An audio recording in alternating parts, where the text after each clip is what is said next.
एक दिवसाची सुट्टी पण आठवड्याचं काम. नमस्कार मित्रांनो, मी योगेश आपलं स्वागत करत आहे आपल्या व्लॉगमध्ये.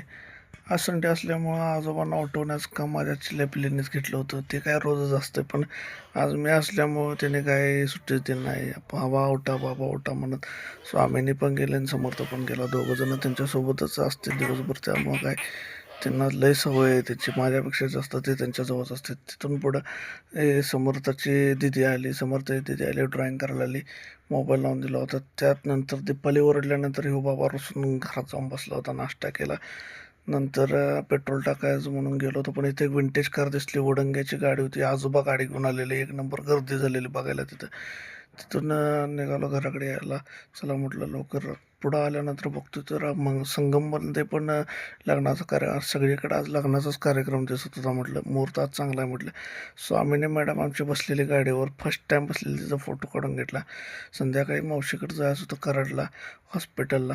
रोज म्हणत होतो जायचं पण जायचं महिना झालं तर रोजचं काम. आज रविवार, आज सगळी कामं सगळी आटपून घ्यायची म्हणून आज निघालो. कारण सोमवारी गेलो होतो, सोमवारी ऑपरेशन झालेलं, त्यानंतर जाणंच झालं नव्हतं. रोज रोज उद्या उद्या करत म्हटलं तर असंच किती दिवस घालवायचं म्हणून गेलो नाही होतं. पण आज म्हटलं जायचं. इथं पेठ नाक्यावर आल्यावर जरा गर्दी दिसायला नाही. म्हटलं आता आपला पण नंबर लागतोय का काय, काय खरं नाही. म्हटलं जायला तर पाहिजे. पण इथनं 8 वाजलेले, मला 7:30 वाजलेले. आणि ह्यो ट्रकवाला स्टंट मारत पलीकडे साईड पट्टीने चालू होता. आणि त्या पुढे होती ज्ञानो. बाबा म्हटलं ज्ञानोवाल्या साईडला घे, ह्यो काय शाना नवं, ह्यो काय तर लावल का मला, त्यापेक्षा तू साईडला घे. तिथून पुढं आल्यावर पेटनाक्याच्या पुढच्या साईडला रिलायन्सचा पेट्रोल पंप आहे, तिथं पेट्रोल टाकायचं होतं. कारण गाडी आपली आज रनिंग जास्त होणार होतं, पुढं जायचं होतं. म्हटलं चला बाबांनो पहिल्यांदा पेट्रोल टाकूया. आपण पेट्रोल करताना शूट करा येत नाही. तिथं पुढं दिसायला तो पेट्रोल पंपाच आहे. तिथं म्हटलं पहिल्यांदा पेट्रोल टाकून घ्या, कारण कराडला जायचं. आणि मला जरासं शंका वाटत होती आज ट्रॅफिक असेल. बघूया आता ट्रॅफिक आहे का. पुढं गेलो तर ह्यो CNG पंप. भावानं जिथं तिथं CNGला गर्दी दिसायला आल्या. हॉलिडेजमध्ये मला जरा वाटतंय एक तुम्हाला व्हिडिओ करून पाठवावं लागेल. आणि मला जी शंका होती ती खरीच ठरायला लागली, कारण पलीकडे एवढं ट्रॅफिक होतं हॉलिडेजमुळं. माणसं सगळी गावं सोडून हायवेवर रस्त्यावर कशी आले ते मला हेच कळना.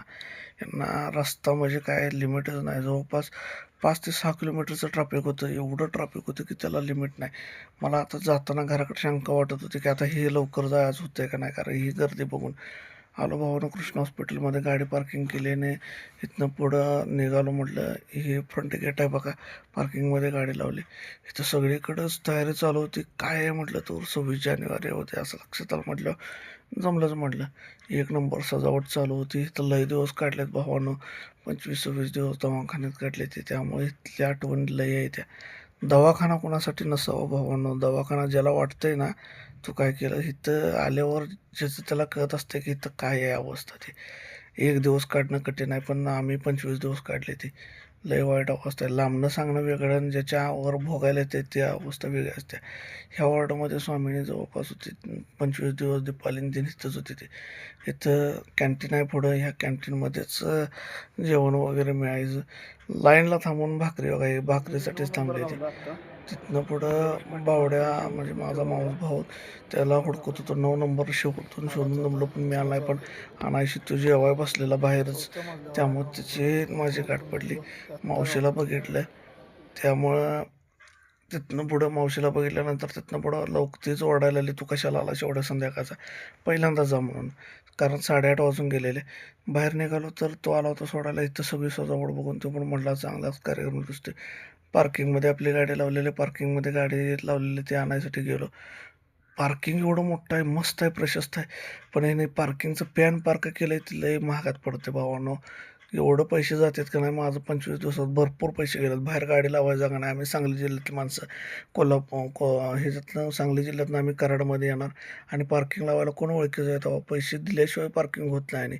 आणि तासाला चार्ज आहे तिथं. त्यामुळं सगळं चांगलं असताना सगळं, ही एक सगळ्यात वाईट गोष्ट आहे की तिथं की पार्किंगसाठी पैसे सगळ्यात जास्त जातात. त्यामुळं ते लिमिटच नाही. परतीच्या प्रवासाला निघालो, हायवेवर लागलो तरी पण कराडला जाताना, कराडला जाण्याचं, कोल्हापूर कराडला जाण्याच्या दिशेने फुल गर्दी होती. किंवा आर्टिगावाल्यानं स्वॅगच लावला होता. असली गाडी पळवत होता की, आणि हॉर्न मारत होता. त्यात ही उर्बानिया पण पुढं होती. आणि इथं ह्या गाडीवर बघा जवळजवळ 4, 5, 5-6 जण बसलेले. ते 2 लेडीज, 1 जेंट्स आणि पुढं 2 छोटी छोटी. ती एवढी गर्दी असताना एवढी थंडी वाजत होती, त्यात लहान 2 बाळांना बसवलं होतं. थंडी जास्त असल्यामुळं भावानं मोबाईल पण पकडायला नाही, एवढी गार लागायला लागलं. त्यामुळं म्हटलं आपलं आता इथंच बंद करूया. मग सगळ्यांनी लाईक, शेअर, सबस्क्राईब करायला विसरू नका भावांनो. लई मेहनत लागायला लागली आहे. धन्यवाद.